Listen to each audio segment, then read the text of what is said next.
جی السلام علیکم خواتین و حضرات، آج ہم ایک دلچسپ حکایت کے بارے میں بات کریں گے۔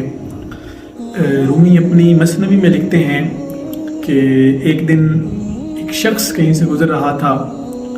تو اس نے دیکھا کہ مجنو ایک آوارہ کتے کے پاس بیٹھا تھا اور اس آوارہ کتے کے پاؤں کو چوم رہا تھا، اس کی آنکھوں کے بوسے لے رہا تھا۔ تو وہ شخص اس کے پاس آیا اور اس سے آ کے کہنے لگا کہ اے ذلیل، تو یہ کیا کام کر رہا ہے؟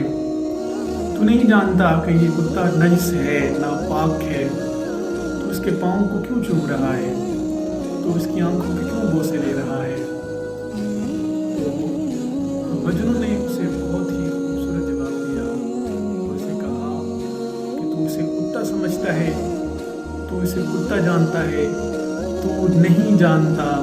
کہ یہ کتا، اس کے پاؤں کتنے قیمتی ہیں میرے لیے۔ اس نے کہا وہ کیسے؟ تو مجنوں نے کہا کہ یہ میرے محبوب کی گلی سے گزرتا ہے، کہ جس گلی میں میرا محبوب رہتا ہے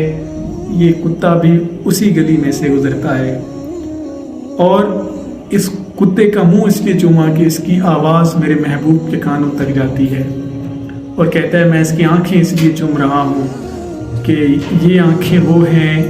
جو میرے محبوب کا دیدار کرتی ہیں۔ تو اس لیے کہا کہ یہ تو اسے کتا جانتا ہے، لیکن یہ جو کتا ہے یہ میرے لیے ایک اہم ہے اور میرے لیے میری زندگی ہے۔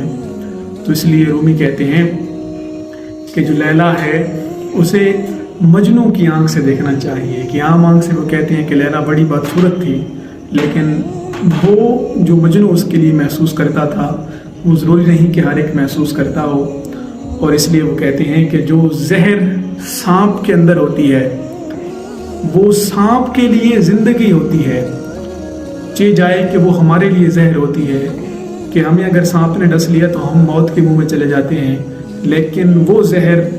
سانپ کے لیے اس کی زندگی ہوتی ہے۔